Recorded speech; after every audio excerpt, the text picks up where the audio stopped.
दोन सख्या बहिणी एका कुत्र्यामुळे मृत्युमुखी पडल्या. म्हणजे एक कुत्रा आणि दोन सख्या बहिणी. एकीचं नाव जिया होतं तर दुसरीचं नाव राधा होतं. दोन्ही बहिणी त्या कुत्र्यावर खूप प्रेम करायच्या. त्यांनी त्या कुत्र्याचं नाव टोनी असं ठेवलं होतं. टोनीला जेव्हा जेव्हा त्या बोलावायच्या तो नेहमी यायचा. जिथे सांगायचा तिथे यायचा.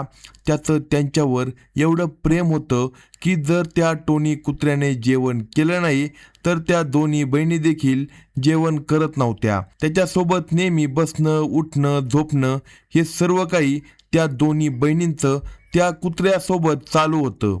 पण अचानक एक दिवस असं घडलं की त्या कुत्र्यामुळेच दोन्ही बहिणींचा मृत्यू होतो.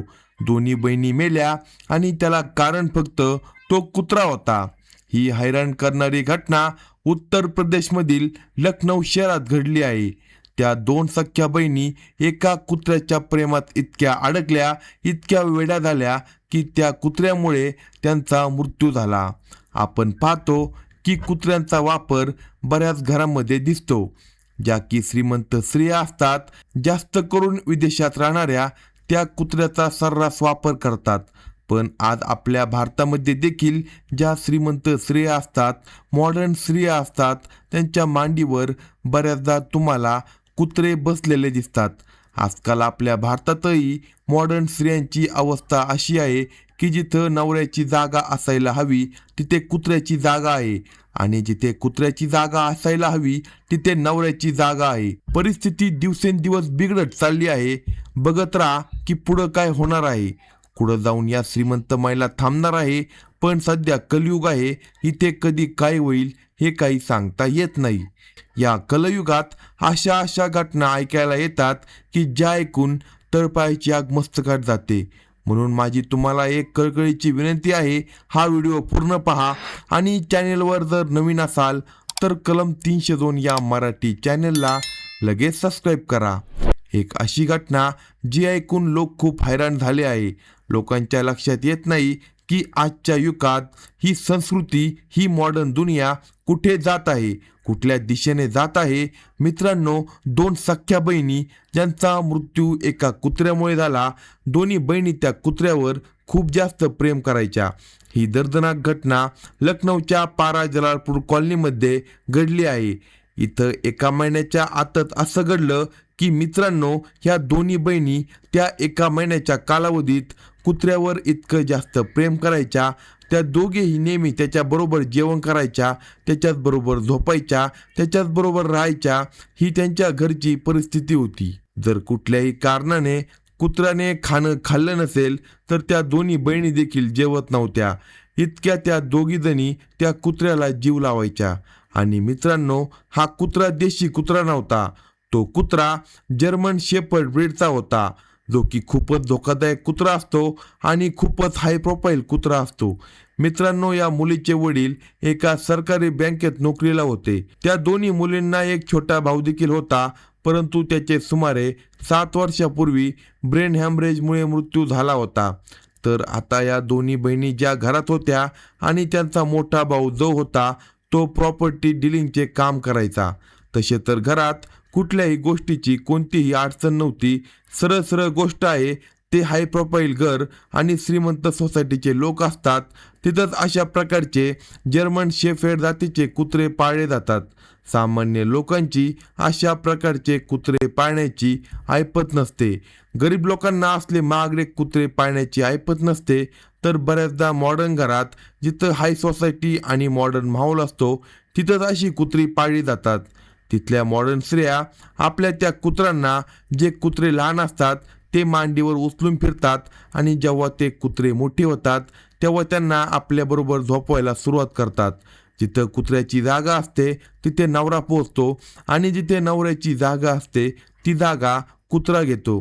तर आता होतं काय, तुम्हाला मी एकदा आधीही एक अशी घटना ऐकवली होती आणि सांगितलं होतं की एक स्त्री जी कुत्र्यावर अमर्यादित प्रेम करायची, ती नवरा घरातून निघताच जेव्हा तिचा नवरा कामावर जायचा तेव्हा ती नवऱ्याचं काम कुत्र्याकडून करून घ्यायची.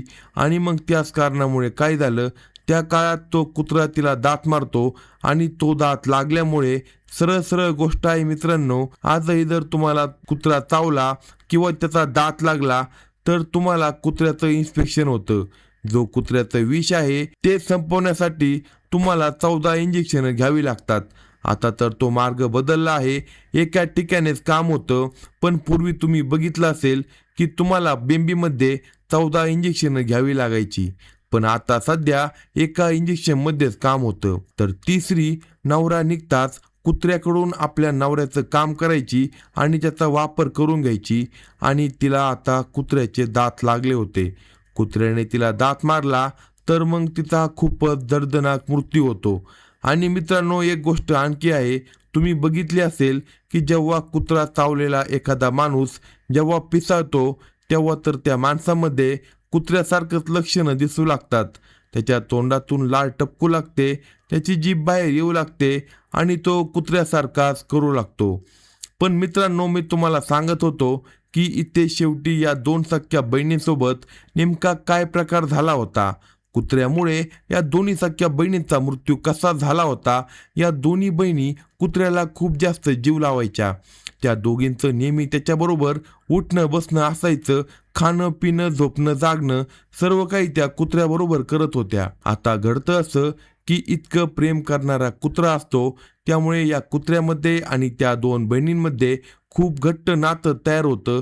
आणि फक्त या नात्यामुळेच जर कुत्र्याला जर कुठलाही त्रास असेल तर तो मुलींना देखील सहन व्हायचा. त्या दोघीही कुत्र्यामुळे खाणे पिरवं सर्व काही सोडून द्यायच्या. आणि फक्त या नात्यामुळेच जर कुत्र्याला जर कुठलाही त्रास असेल तर तो त्रास त्या दोन्ही मुलींना देखील व्हायचा. त्या दोघीही कुत्र्यामुळे खाणं पिणं सर्व काही सोडून द्यायच्या. आता तर तो कुत्रा आजारी पडतो. आता ह्या मुली ज्या होत्या दोन्ही सख्ख्या बहिणी, त्याच्याबरोबर ज्या नेहमी मोजमस्ती खेळकूद त्याच्याबरोबर त्या करायच्या, जर कुत्रा आजारी पडल्यामुळे तो नेहमीच आता एका जागेवर बसू लागला.